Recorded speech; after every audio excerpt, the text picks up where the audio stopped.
right Ready to there. start. I think.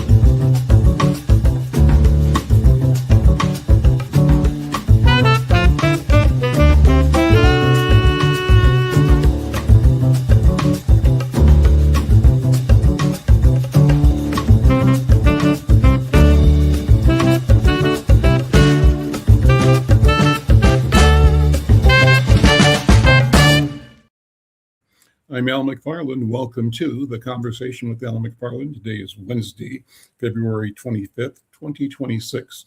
Here with my colleague and friend, co-hosting today, James Trice. He's the president and CEO of the Public Policy Project. Brother James, how you doing? I'm well, Brother Al. How are you today? I'm well as well. Thank you again for hanging out with me today. You and I were on yesterday.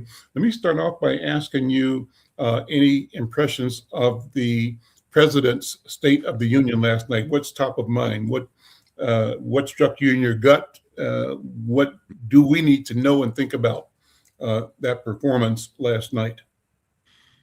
Well, thank you, Al. Well, first of all, you're right. When you say that performance, it was a performance, and I tried not to pay attention because I didn't think I was going to learn anything new than what he's always have done and always have said. That being, I glanced at it back and forth. I was busy in the middle doing some other things, but I said, let me listen to some of what he has to say. And some of what he said pertaining to people who've been victims of crimes, particularly he alleged by immigrants. And it struck me the amount of detail in gore that it seemed to be getting off on just this violence, right, and gratuitous violence. And it was interesting because if I were one of the victims, I really think that he was just really making the matters worse, re-traumatizing me with what took place. And so some of the victims, though, who survived, but some of the gore in which he talked, and it was like to me it was crazy. He was all over the place. Again, some of what I've heard, he lied several times, which he always is. And it was just interesting that he was saying that how he and increase religion in some way, shape, or form. This individual is delusional and narcissistic, and he's a straight up he's a tyrant, man. And so I didn't listen to the whole speech from beginning to end, but I didn't think I was going to hear anything new, and I didn't hear anything new. He just continued the same reframe of his narcissism and of his dictatorial, tyrannic efforts to oppress marginalized communities. Anybody that's not white and affluent, let me just say. Mm-hmm. Uh, well, it seems to me that he's still laying the groundwork, creating a narrative, creating a way to normalize this capacity to reject anything that we would call movement toward freedom and the expression of the truest form of democracy that democracy philosophy can produce. I think we've been on that arc from the beginning when the Declaration of Democracy was made in the midst of a community that also embraced chattel slavery. Our mission from day one has been to move the country and humanity towards the potential, the beauty, the possibility of democracy being real. And it seems to me that President Trump is trying to normalize the retraction, the retreat movement away from the idea of genuine equity ownership. I mean, for him to say, oh, DEI is dead, that was a direct shot, I think, to and against Black people. And I think his efforts to try to make the Democrats stand up when he made a statement saying that he was, first of all, upset that on several of his statements, only Republicans stood, Democrats didn't.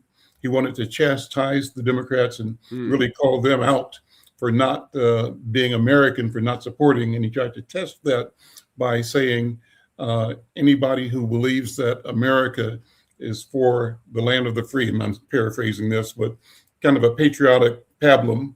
And at the end of it, and that we're against illegal aliens, stand up. Well, the Republicans jumped up, the knee-jerk genuflex, right, at the Trump altar, and the Democrats wisely just ignored him, sat down, and said, we're not playing this game with you. And I think that they were right in doing that. I pulled up some notes here, trying to get some reactions from people. And the note says that Black conservatives, particularly those affiliated with Project 21, responded positively to Trump's 2026 address. Two items, 2 bullet points.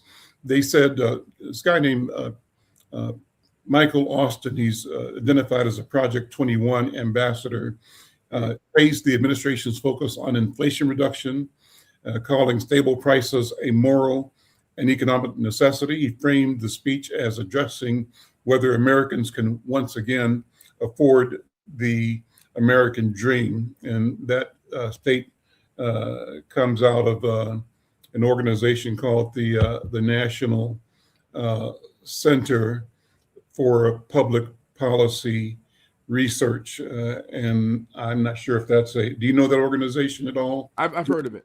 I have heard. I don't know if it's progressive or conservative. The other point is that it says other Black conservative leaders emphasize support for the speech's priorities on crime and national security, describing them as aligned with their longstanding policy positions. But by contrast, what I call more typical Black reactions include a couple. One that was notable is that of Representative Al Green, the Texas Democrat, who held a sign up saying Black people aren't apes during the address. Well, as it turned out, you may have seen it. He was escorted out of the chamber, and making it the second year in a row that he's been kicked out during a Trump congressional address. Right. So what does this mean? I think it means that Black conservatives largely praise the speech and its economic message, while Black progressives use the moment to highlight concerns about racial justice and political rhetoric. And this contrast underscores the diverse political viewpoints in the Black community. Sometimes you don't hear that a lot in the national discourse. So those are some thoughts about that from my listening and watching. I thought he uses people and uses trinkets and awards, like handing out the Congressional Medal of Honor and other presidential citations, and doing all these things with the hockey team, the men's hockey team, welcoming them into the chamber and having them stand up, et cetera, and saying he was going to invite the women, and that on tape he said if he didn't invite them, he'd have had a lawsuit against him for being sexist. I saw a show on TV this morning where the women were saying, guess what? We're not coming. Right. Because you mentioned us as an afterthought. We won the gold first. You didn't call us, didn't hear from you. The men win. You praise them directly with the call. Then you say, oh yeah, and we're going to invite the ladies too. Well, that means you had no intention to respect and know what our contributions to our country and to athletics are. So that's interesting. So I'm glad to see them stand up. I think that they deserve praise for that. Right. Any other thoughts? Go ahead. Yeah. Well, to that piece, I'm gonna go back on the Black progressives take on this speech. But this piece with this the hockey team, the women's hockey team, what I heard also is that he went further to say if he didn't invite the women, he'd think he would be impeached, and they started laughing. That's what. Yeah, he did say that. He said, "Well, I would be impeached if I didn't invite the women," as if I have to invite them. So I'm glad. I applaud the women for standing up on that and doing that and not showing up. And then some of the men who really support women should not attend either. Some of those hockey men. But let's see what happens. Let's go back on this piece about this the response to Trump's message by conservative African American conservative people who support Donald Trump, I'm assuming, it strikes me that they were more concerned about the economics and financial pieces, and the black progressive, I guess, response was they were more concerned about humanity and human decency, right? And it's interesting how black folks who have internalized this idea of what white people believe is our place in our station in society have, they tend to look at things and overlook issues like Donald Trump depicting the Obamas on the bodies of monkeys, and the things that he said about black people, and the things that he said about civil rights, that civil rights was somehow unfair to white people, and that trying to get rid of Black History Month and trying to get rid of MLK Day, and said that he invented Juneteenth, and all of these things that he has done, right? All of his history of racism and hate for black folk. I mean, he hates black people, and they overlook this for economic reasons, and he doesn't care. He doesn't care about them. He doesn't, And so this last thing I want to say is that people look at this and they, the system is not working, is falling apart. No, they wanted to operate like this. The system is designed to operate. It's not broken. I mean, when we talk about let's go back to liberty and justice and freedom, this country has never had that. It's never exhibited that. I mean, we have some similitude of it, right? We've gotten close to some form of equality. There's certain things they cannot. Well, I shudder to say that they cannot do. We've been seeing lynchings of men hung in trees, and been no answer to this. The response has been that they committed suicide. Man, that's not who black people. We're not gonna go into a public park, stand up on a tree, and hang ourselves. That does not make sense. If we're gonna kill ourselves, it's gonna be in our own home, or we're gonna take some pills or something. But we're not gonna go public, climb up in a tree, and then put the rope around us and hang ourselves. That's not going to happen. These have been lynchings, and so they want to go back to that place where this is what they were allowed to do during Jim Crow era, right? And where there's more black folks lynched during Jim Crow than during slavery, is what my understanding is. So, no, I mean we're fighting to make it be what it said in writing. We're fighting to make it be that. But they're fighting against it. They don't want it. They keep holding, they drag it. I mean, it's like a tug of war. We want to keep oppressing you, right? And the liberals, to me, are not forceful enough against this system. They're not standing up en masse, vociferously opposing this. White liberals, they're not doing enough, and that's just real. If they say they are allies, then they need to stand up more. There needs to be more of them speaking up and protesting against this oppression. And that's what needs to happen. So anyway. I'm Al McFarland. This is the Wednesday edition of the Conversation with Al McFarland. And my colleague and co-host today is James Trice of the Public Policy Project. If you want to be in this conversation, we want you in it. I think we can put up a QR code on the screen, and you can use that to join in from any of the platforms you're on. You can see where we are. We'd love to have you in the conversation as well. I'm sending out some text, James, as we speak, to invite people to join the program. I'll keep doing that during the course of the conversation. Right. But let me pivot a little bit. My hot topic note says that 9 defendants are currently rebutting federal conspiracy charges following last month's occupation of a St. Paul church. And this case involves high-profile activists like Sister Nekima Levy Armstrong, and it's raised major First Amendment and religious freedom concerns. Let's go through that. And again, to anybody that's online, if you got comments, actually come on the program. Let's talk. And if you can't, we appreciate you just dropping your notes in the in the chat.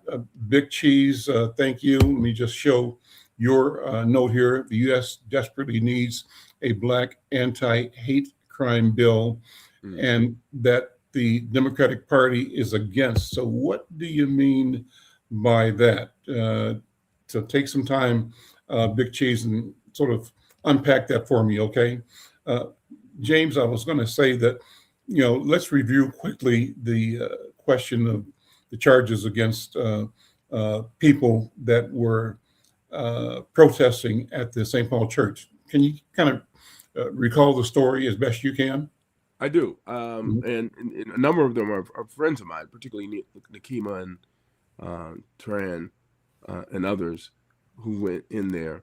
The question that has come to me on behalf of Well, tell uh, the story. What happened, first of all? Just refresh the story in a elevator speech okay, style. well, the first story is that a group of activists uh, got wind of that one of the pastors of a church in St. Paul, I think it was the Grace Church, I think it is, or what's the name of the name? Grace Church. I may be mistaken. So if you could pull up the church name, I don't want to get Mhm. this church Yeah. name wrong. That's not, Anyway, it's not St. Grace Church. It's a St. Paul. I'll get the name of it though. Yeah, St. Paul Church, I think it is. So forgive me, Grace Church. I don't mean to bring you into this. It wasn't you. But anyway, they realized that the pastor, actually the lead pastor of this particular church, was also the lead in this ICE operation here in the Twin Cities, and in which, of course, Renee Good, a white woman, was murdered by ICE, and then Alex Preddy a few weeks later by ICE, not too far from each other, raised really national attention with ICE being here. It was a serious operation, and everybody know this who's listening to me. And so then when they found out that this pastor was, that they decided that they were going to go to the church and really talk to him about why is he leading ICE when you're a pastor of a church, when ICE has been violating the human rights of individuals, which is a contradiction of Christ's commandments in the Word of God. Jesus said, "Love your neighbor as yourself," and do not oppress, and all of these things that God tells us and that Jesus was telling us to do. It's the operations that this ICE is conducting is antichrist. The way that they're treating people, even the whole premise of it is to oppress the immigrant and those who are considered the minority or the marginalized, and to oppress and to commit acts of violence against these individuals. People. So anyway, they found out that this pastor was leading this church, so they decided to go and talk with him. Church service. My understanding is that they were going to talk with him, so it was church service that day. They went in and participated in the praise and worship uh, uh, portion of the service. And after praise and worship was over, my understanding is that the pastor made some comment. A pastor was preaching, made some comment by God, show us the error of our ways, show us what we're doing wrong, or whatever was the phrase. And then, one of the activists stood up and said, "Well, then why is your pastor leading up ICE?" And Mhm. then that pastor responded with, "Shame, shame, shame, shame, shame." Until he raised the furor, and it wasn't the activists who raised that furor; he did. So they responded when they stood up and said, "Well, your pastor is the head of this ICE. You need to explain this." So anyway, and so people felt that was a violation of people's religious freedom, that they interrupted their religious freedom by going into a church, right? But let's be clear about this. ICE has, when the churches, uh, other oppressive groups have come into our churches to violate us on a regular basis. And so, Including bombing in Birmingham and shooting at Mother thank Mary you. Church. Yep, bombings of the three little girls, and I mean, come on, we got a history of, uh, of violence against us as we're worshiping, and so for America to now, like, wow, that's a shame, shame on you. What it was a political response because they confronted this pastor for his contradiction.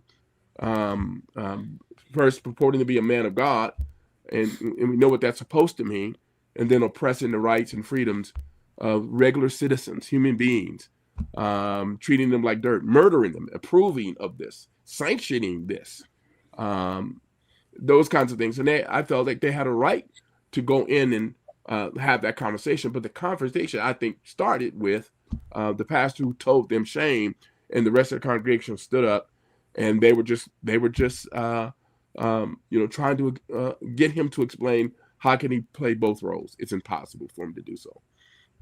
Here are some notes about that too. I pulled up the name of the organization, the church, James. The church was called the Cities Church. It's called Cities Church in St. Paul. That's the name of it. And as we said, the protesters, including journalists and local activists, have been federally charged in connection with this January 18th protest inside Cities Church. Charges include conspiracy to violate the civil rights and violations of the FACE Act, which protects access to places of worship. And this case involves high-profile defendants like Don Lemon, the independent journalist, former CNN anchor, and Nakima Levy Armstrong, and others, all of whom have pleaded not guilty, and they're moving through the federal court proceedings. And so the charges were, it says a Cities Church parishioner filed a lawsuit against the protesters and journalists alleging disruption of worship and harm during the anti-ICE demonstration. A civil suit is separate from the federal criminal case, and it's currently active. The Department of Justice is investigating the incident, signaling potential additional federal actions depending on the findings. So that's kind of the status of that. I think we should keep watching it. I thought it was a bold and daring move on the part of Nakima Levy Armstrong. I think she was right to invite journalists to cover the event. I think Don and I think it was Georgia Fort and other journalists were right to be there to report. Reporting is a mission and a right of free and fair press. And we know that this administration is trying to suppress press freedom if you don't toe their right-wing conservative MAGA line. So that's kind of the update. Love to have your comments. Let me put another comment up from our friend Big Cheese.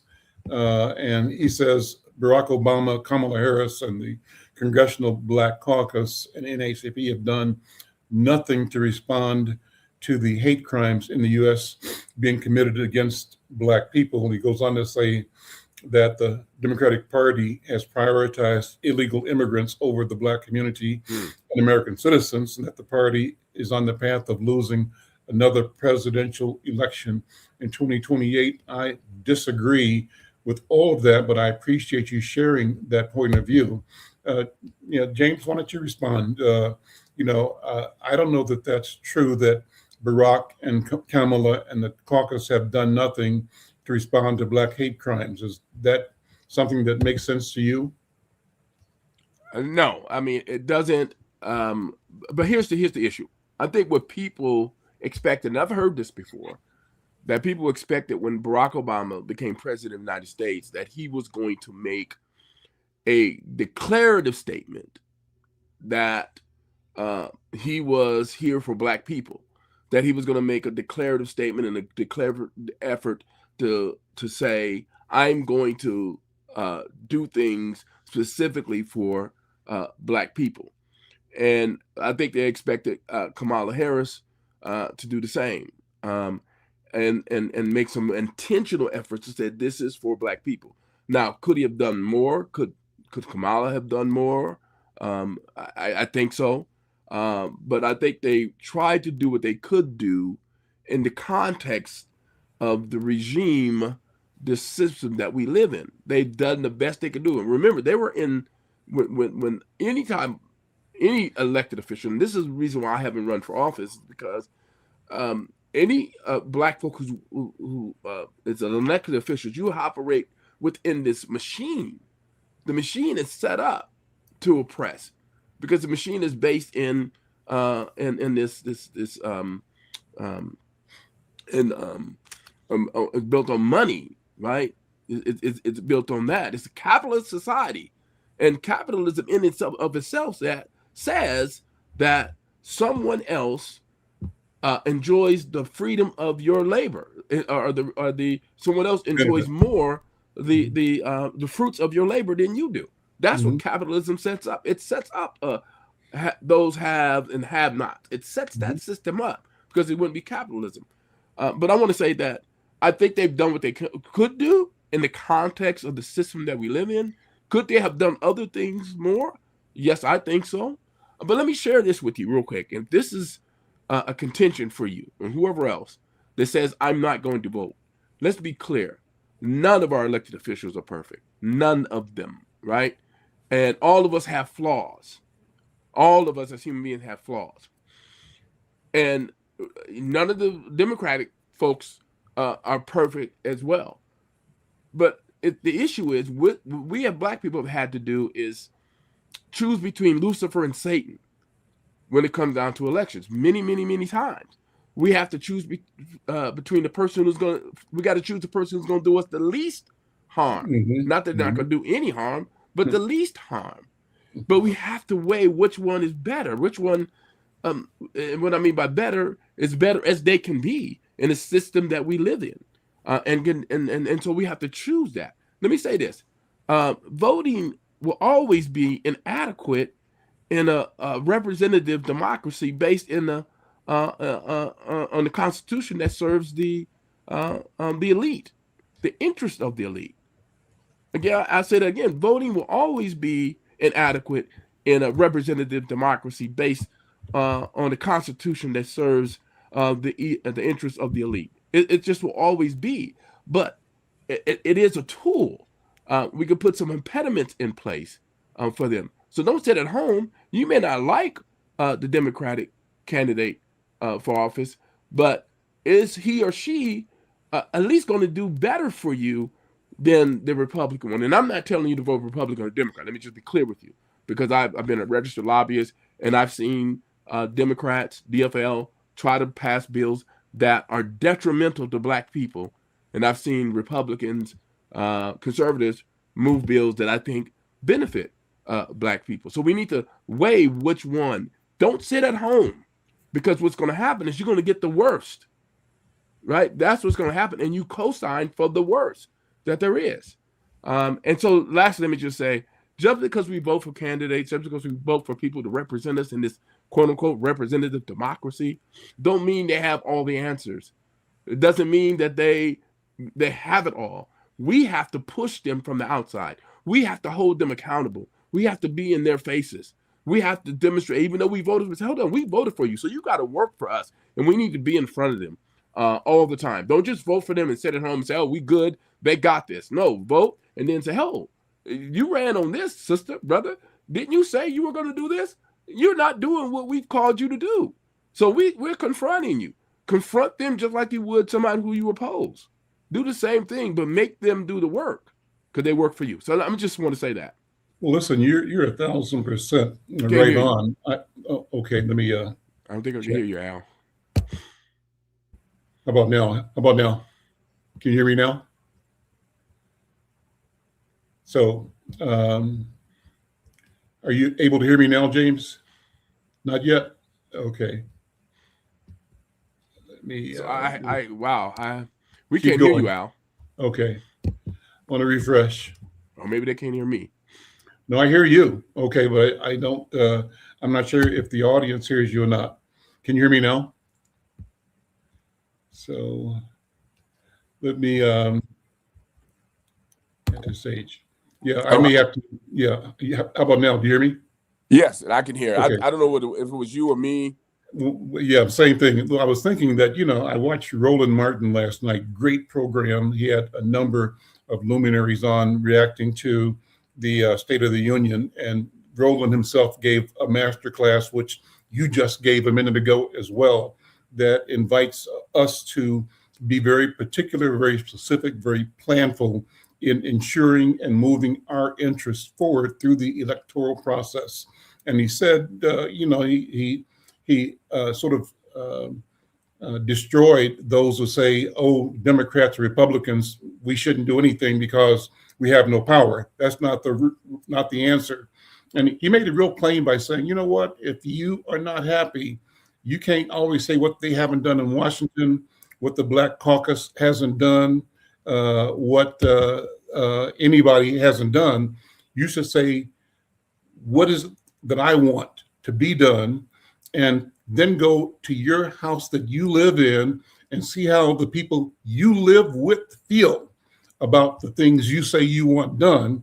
You get a sense of consensus in your own particular physical household, your wife, your parents, your kids, your drug, whoever you with. And then how about talking to the neighbor to the left, the neighbor to the right, and the neighbor across the street? Share with them your thoughts, your feelings, and what you're not happy with, and what you think we can do together to create more awareness. And if you do that, how about the rest of the people on your block? And how about the block club after that? And how about the street next, 3 streets over and 3 streets over that way? Pretty soon you develop a community conversation about things that you all agree, or at least agree to discuss, that need to be addressed in your particular lived experience environment. He said, and once you do that, you find ways to plug into the precinct caucuses, ways to plug into the city conventions and state conventions, and to advance a platform and candidates who support the things you've identified and articulated. And you tell them, friend and foe alike, here's what I want, produce it, or you got to go. And don't be afraid to tell your friends that as well. That's what I hear you saying, James Joyce. And let me say this. I'm going to answer Big Cheese here. It says, this is a new day. The Black community is no longer supporting the best of 2 evils. That's why Kamala Harris lost. Let me respond by saying this. Look what you got now. Look what's happening now. Just take a minute and look what's happening now.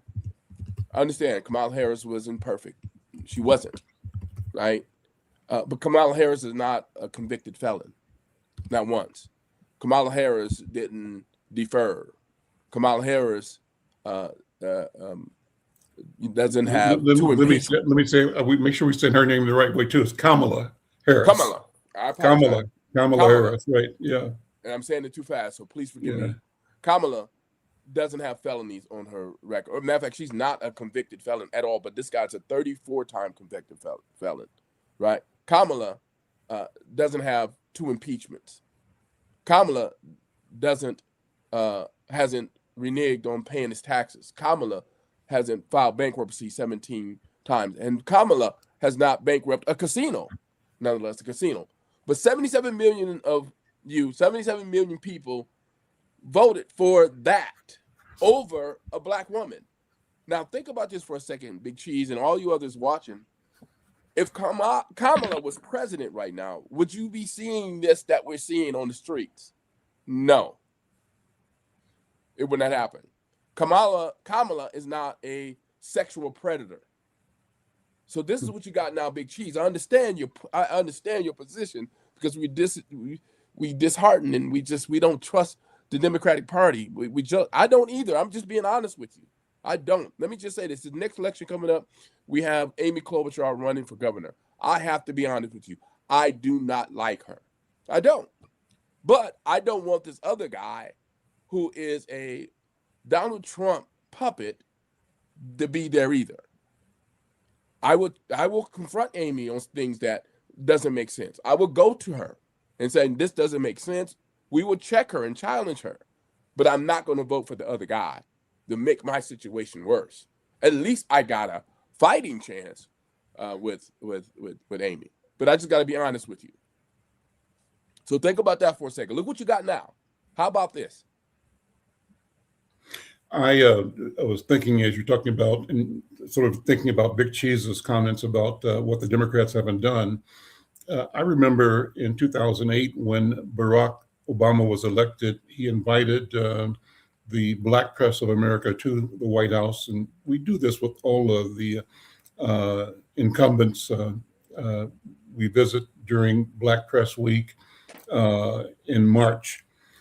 So it's a regular visit. And when we went, for the first time, they had a table laid out with maybe 100, 200 initiatives for the Black community in every element of life, from healthcare to civic engagement to economic development to education.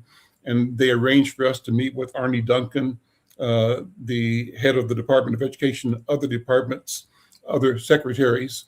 They wanted to communicate what the White House could do and should do for the people. I also remember that we here in Minnesota were host of the National NNPA convention that June, and we had invited leaders or representatives of the White House to come out and address the Black Press of America here downtown at the Radisson where we were convening. One of the people came from the Department of Commerce and who shared just amazing and wonderful stories, saying that they, the Obama administration, when they took power, didn't realize the expanse, the vastness of the federal treasury and its reach. And he said commerce, for example, had X billion in resources that it was deploying around the country and around the world, and Black people simply not plugged in, not aware. So what they did was attempt to explain the workings of government by documents that they released to the public and to the Black press. And we presented those stories in Inside News as often as we could and shared with them the things we're writing about their administration. So what I'm saying is that I saw a marked difference in the Obama and following the Biden White House's interest in and commitment to providing information to the Black community in the Black press. And that was absolutely not true. What we received from several Republican administrations was a heavy dose of contempt and arrogance. And starting with Ronald Reagan, who are you? Why should I waste my time talking to you? And it gives you the same feeling of somebody calling African countries S-hole countries, same kind of attitude. So I think we need to talk about the reality of how our people did handle and do handle engagement and power. And that's only the example from the top, from the presidency, but I think the principles ought to be applying at local, state, community levels as well. Engagement looks different, and that's kind of what you do, James Trice, is encourage people to stand up and to be active, to be present, to articulate their interests, their point of view, and to shape policy, take ownership of shaping the future of community and the world. Is that right? Yes, I mean, exactly. The foundation of the work that I do is based in the belief, the axiomatic truth that we have far more power than we realize, right? And Toni Morrison, I think, said, the biggest mistake we make about power is to believe we don't have any, right? We have power to look at where we're at today. I mean, I'm not saying that it's checkmate, but it's definitely check. If I would coin a chess term, right? When you say checkmate, you got them. Mm-hmm. I say that we place this country now in check. We're just waiting for the checkmate. Mm-hmm. What I mean, this country, I mean, the situation, this system that's been trying to hold us captive, that brought us here. Now they don't know what to do with us, that we're here. And that's the whole point. And and they're losing control. They understand this, that the game is almost over. What you thought what you meant for evil, God is going to mean for good. What you mean to oppress us. And so we have made strides. We are the blueprint for every other struggle around the world, ladies and gentlemen. We are the blueprint, right? The magnitude of who we are scares them. It makes them afraid. The magnitude of who we are, because we weren't supposed to make it. When they say this is not working, people hear what I'm saying. What that meant is not working is we intended to keep them oppressed. We continue to subjugate them. We didn't intend for them. They did not intend for a Black man to ascend to the highest office of the land. That messed them up because they set the game already for them to win at every single level. And because we have made it through, the term that You know, they thought we were, uh, you know, they thought they destroyed. They didn't realize. They thought they crushed us, but they didn't realize. They thought they buried us, but they didn't realize we were seeds. We Hmm. always make it through. We are resilient people. And I say this and I say it again. The magnitude of who we are makes them feel small, right? And Toni Morrison, if I would quote her again, she said, if the only way you can feel tall is for everybody else to be on their knees, you have a serious problem. They have a serious problem. And I'm not concerned. We struggle. That's our life. We struggle. And the struggle has made us, has forged us. Blackness was forged under whiteness. Who we Hmm. are as a people, man, I'm telling you, I thank God that he made me a black man. I do. And I do. Hmm. We struggle, but man, It's an they exciting time to be alive, right? Oh my and we God, know that we're shaping a future. And I tell people, when my daily prayer is one of gratitude, and I say, closing my prayer, that victory is uh, at hand. Victory is imminent, and victory is inevitable. mm, It's yeah, inevitable and imminent. So we're going to yes, win. we're Yeah, going we to are win. winning and we're continuing. It doesn't mean we won't experience pain and disappointment, roadblocks, but we are winning. And as you said, we are the blueprint. Our story, our experience, our DNA is the blueprint for problem solving and for creativity on the planet. You know, and so I want to go back to Big Cheese. Big Cheese, thank you for having your point of view and accepting the or shooting back when we are critical of you, because that's what I'm doing, is being critical of you with a smile and thanking you for saying your point of view. You said that the only reason why Trump was elected is that Biden and Harris did such a horrible job. But then uh, Puppets 13 said they disagreed. How did the previous admin do a horrible job? You go on to say that the Black community demands tangibles. Let me put it up, tangibles, and that means reparations and a Black anti-hate crime bill. So the Democratic Party ignores that. So my question is, you know, from my point of view, we are the Democratic Party. And if I'm not raising that issue, it's not going to be raised. The responsibility is not them, it's me. There's no other here. This thing has to be something that we center and that is centered in us. That's my point of view. But that's a good way to segue. Uh, James, you've been involved in the reparations movement in a massive way. Jump into that, because one of the things I'm concerned about and I'm happy about, and I don't know the details of it yet, is that the city of St. Paul has formally adopted a process for looking at reparations for the descendants of the enslaved who lived in St. Paul. So, what about reparations? Talk about that. Wow. Well, I wanted to respond to Big Cheese because I'm liking the Go ahead. conversation. Go ahead. If I could say, I want to challenge this, and this just came to me, Al, seriously, as we sitting here talking, this notion of an anti-black bill. What is that? I mean, really, what is An that? anti-hate crime bill, you mean? Anti-hate, anti-black hate bill is what No, he said, it's right? a black anti-hate crime bill. A black hate crime bill, meaning Yeah. that a bill aimed at dealing with anti-black hate, Hmm. which Yeah. is the foundation of this country. Hmm. So think about this, right? Hmm. Wouldn't the 13th Amendment be an anti-black hate bill? Wouldn't the 14th Amendment be that? What I'm suggesting to you is this, because the 13th Amendment abolished slavery. The 14th Amendment gave us the right to citizenship. 15th Amendment gave us the right to vote and participate. Those are what those amendments did.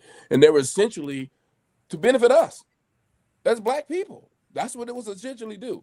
And it was essentially supposed to be for anti-hate, because to stop them from trying to oppress us and continue to keep us enslaved, we have to pass a bill to say you can't do that. So what I'm saying to you is this. A bill only is a law or a set of rules or whatever to say you can't do something and you can, or whatever else. Give the rule of how you operate and how you interact, how you mingle, how you move about the cabin. right? That's what it is. But it doesn't change the hearts of people. It doesn't change the hearts of people. What I'm saying to you is this: that's not going to stop black people from being lynched. Anti-black hate bill is not going to stop police from killing us, because what happens is the bill doesn't change people's minds. The bills just put laws in place to say, because of what you think about me or feel about me, it makes no difference, because you're not going to be able to stop me, because there's a law in place that's going to hold you accountable. That doesn't make them now, oh, I love black people because they was held accountable. It's not going to make that happen. So if you're looking for an anti-black hate bill to happen in order to stop things from happening, it's not going to prevent hate from happening, because people want to hate, they're going to hate. And no bill will do it, because that's an emotional thing. That's a spiritual thing, right? I think Big Cheese's touche is the comment on the screen now. What is an Asian anti-hate crime bill? So he's saying Biden, in response to the uptick in activities against the Asian community, succeeded in passing an Asian anti-hate crime bill. Has the same thing happen for the black community, is the question he's raising. Right. And I would, again, my response to you, and I thank you, brother. This is not like a argument. This is just us conversing. I would submit to you that what is that anti-hate Asian hate bill is going to do? It's going to set rules and laws in place to keep people from oppressing them, right? So you can't discriminate against Asian people. And so it's still a bill of some laws and rules. It's not going to stop them. But I understand your point. Your point is at least make the gesture, because that's what it is. At least make the gesture to do it. Make the suggestion. Let it be there so people can see it written, right? That you can't hate on black people. And if you hate on black people, you're going to be held accountable, particularly if your hate results in action, right? That you're going to be held accountable. That's all it's going to do. But it's not going to stop them from hating us, hating black people in their soul. You understand? So I get your point. You said at least make that effort to put it forth. The symbolism, the symbolic. The symbolic symbolism of it. Yeah. All right. Anyway, so go back, James, to reparations, right? To reparations. Yeah. Talk about just sort of what the status is of that discussion. And again, if you are online, either at Facebook or LinkedIn or any of the YouTube channels, we'd love to have you in the conversation. You can get right in the conversation by dropping comments in the comment section, just like Big Cheese is doing and Puppix 13 did, and we thank them for theirs. And also, do us a favor, subscribe to this channel, subscribe to the Insight News YouTube channel. That's where we're keeping our count, and also share and like the conversation. It means a lot for the algorithm. We're trying to grow our subscriber base. So Insight News, YouTube, that's where you do that. Go ahead, James. Yes. So my experience or my interaction or participation in the reparations movement back in like 2001.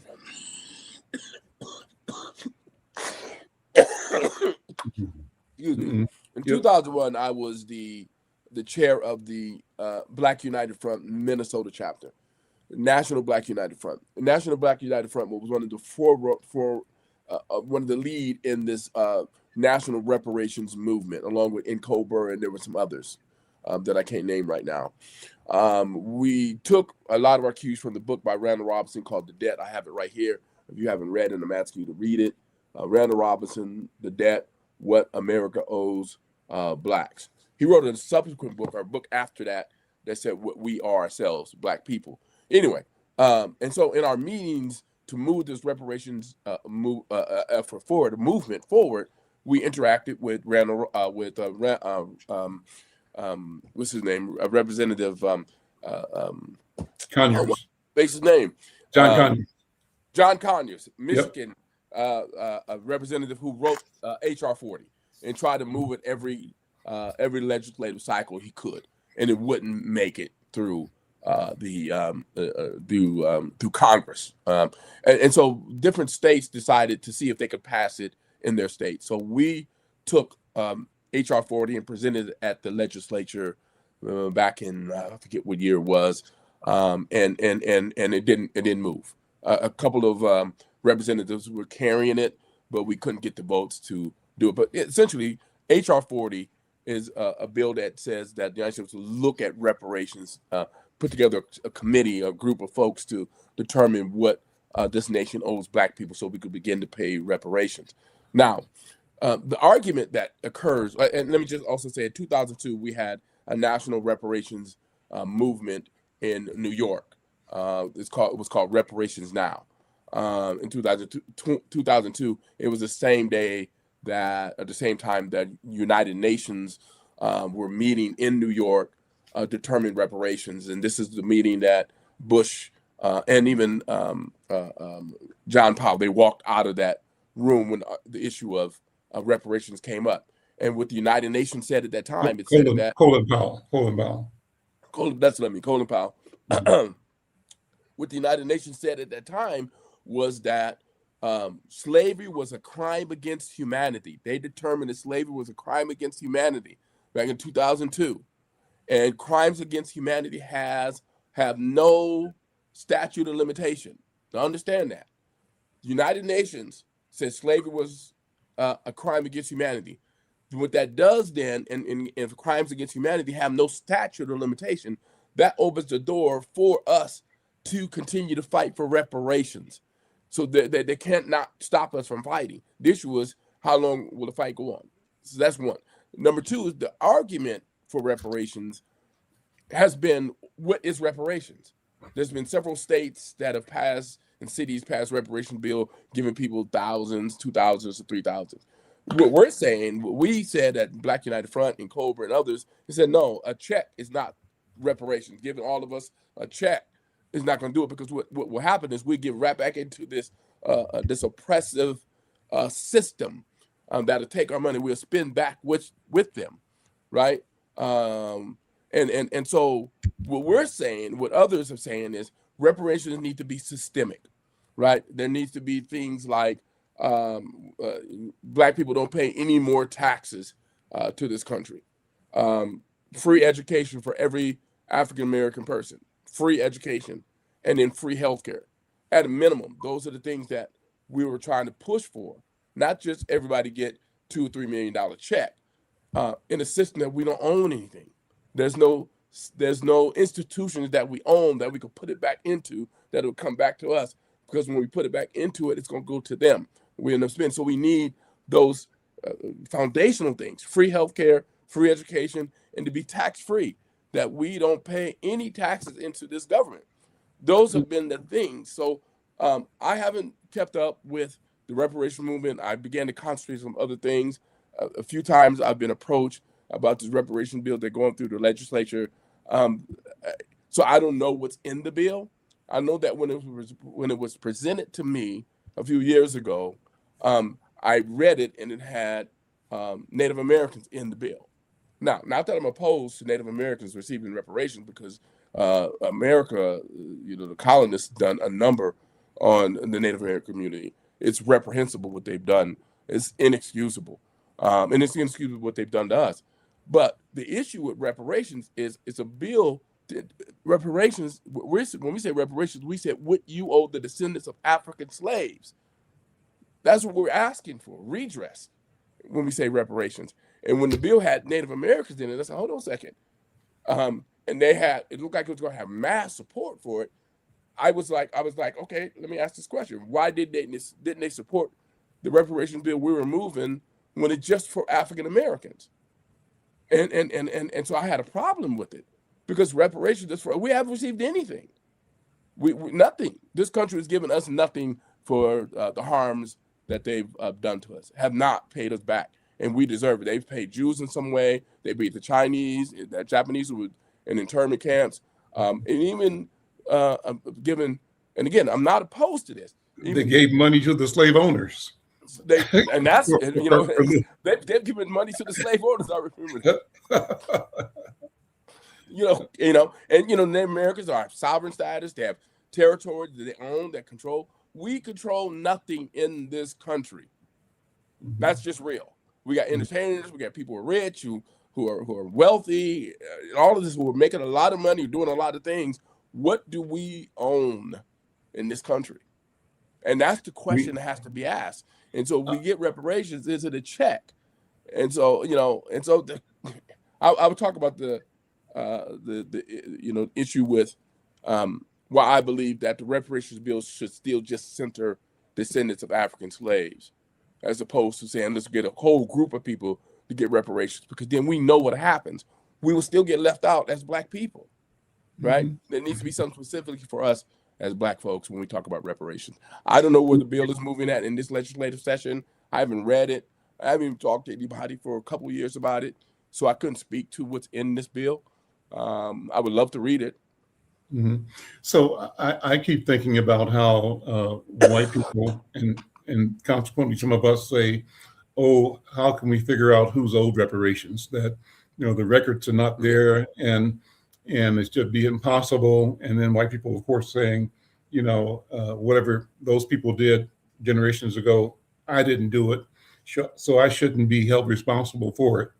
And then I listened to someone on one of the Africa channels a couple of days ago who was providing an analysis about colonialism and that being a theft of wealth and property of African people by Europeans who decided in Germany in 1884 to 85 to carve up Africa and name it differently, and then proceed with guns and might to subdue, subjugate, and extract wealth from the continent. And so the speaker was saying, so someone breaks in your house and steals, your house, puts you out, and takes all the clothing and things, and then a generation passes, and a son sees some clothing that he knows was his father's clothing, and someone who's wearing the clothing may or may not know where it came from, but does that make it not the father's clothing that was stolen? And because time has gone by, does that eliminate the fact that a crime occurred? And so there's been a crime. There's been a crime. And in many ways, we have to say that we still are at the crime scene. And it's a tyranny question continues. of forensics and will and intent. And we know that the march of technology is such that we will have more tools to examine all of the facts and all of the consequences of arrangements and deals and contracts. But we know that there was a crime committed, and the crime was the theft of life and labor of African people, and the continued exploitation and the process of dehumanizing and creating systems of propagating a population. Husbandry is what they call it in the animal world, where our people were subjected to producing children so that they would be producing wealth for white people, not because they were humans that needed to be with each other. But as you said, Brother James, what was done to hurt will be rendered as a tool for our development, our freedom, and our movement towards being our best selves as human beings. And we actually, again, in that spirit, must walk in the idea of ourselves being the blueprint for freedom and for justice in the future. Let me jump quickly, two more things before we close out here, maybe one. Any reflections on Surge, the Surge? My notes say that for the second time in a week, a federal judge has found the Trump administration in civil contempt regarding the handling of immigration cases. And the latest ruling involves the unlawful transfer of a detainee to Texas against a do not transfer order. So what does that mean? How audacious and bold is our government that it breaks the law in maintaining its upholding the law? What about that? Wow. That's a great question, Al, because I'm trying to figure out when haven't they broken the law? Right. And then when haven't they broken? There's also a note about a new whistleblower, a former ICE official named Ryan Schwank has come forward as a whistleblower, alleging that recruits for ICE were instructed to enter homes without judicial warrants during the ongoing crackdown in the Twin Cities. And final note on that, and we'll close on this. Some local labor leaders are reporting that nearly 100,000 hospitality jobs were lost over the past year due to the chilling effect of immigration enforcement. And along with that, the Minnesota small businesses are reporting that they've lost $81 million in revenue in January of 2026 alone. How do you wrap your head around that? Maybe just a closing comment. Well, I'm closing it. Okay, a few seconds. I think what we all should do as Black folk, particularly people of color, those who are oppressed, how we get through this. Think about this as we end. Think about, how am I going to be a resource for common well-being today? How am I going to be a resource for common well-being, to take care of each other, support each other, to love each other? We're not a monolith, but we all have well-being. How are we going to be a resource for somebody else's, for our well-being today? Think about that and do that and be that resource, because we're going to need each other during this time. We cannot walk this journey alone. We're never meant to do this alone. And so we need one another, and we need to support each other. Let's do that. Let me shout out David Rabb, Colonel David Rabb, retired soldier, who said reparations should be tied to moral injuries, and asked us to look up the concept moral injury. He and I have worked together. He's been a participant in this show. And David, I'm going to reach out to you, because we should try to, once again, get Black men and women who have served in uniform to carry forth the conversation about what we are owed, and not just pensions, but what we're owed in the spirit of addressing the moral injury. And how do we tie that to this reparation? So David, I'll be calling you to see. And let me say to those who are listening again, if you are a military person, I happen to be a veteran. I'm a Navy veteran. I served Congratulations. in 1968, Good for you, man. 68 live active duty. And I've got stories, about what it meant to be a 20-year-old, 18-year-old in the military, serving the country, and the ambivalences I had about that. I'm glad I did. It's part of my growing up. But I had questions then, I have questions now. And I'd love to have a conversation, to be sitting with other men and women who have served in the government, in the armed services, and who've served as police and fire and other first responders. I think we should have a conversation about what's going on in the country, what our role has been.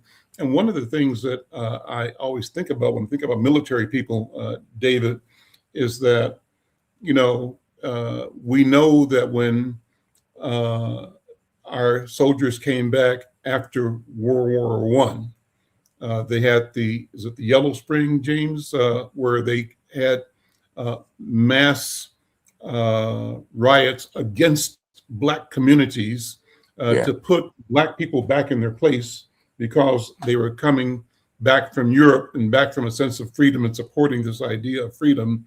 And they wanted to have that freedom here. The Klan and supremacist white ideologues and policymakers continue to rob and devalue Black life. Lynchings skyrocketed, right? That happened after World War II as well. But in both cases and in the situations that followed each, I think Black men and women returning to civilian life have always pushed the needle towards our freedom better, because there's been a conscientious determination that we're not going to accept the stuff that we went and died for. We're not going to accept the mistreatment and the failure of this country to recognize that we have defended it while it is destroying us. That contradiction cannot stand. Those are my Right. thoughts. So to any veterans, if you know some veterans that have served, reach out to me, send me a note, and we'll put together a couple of these programs focused on creating a space for veterans to talk. David Rabb, I'll be leaning on you to help me make this happen.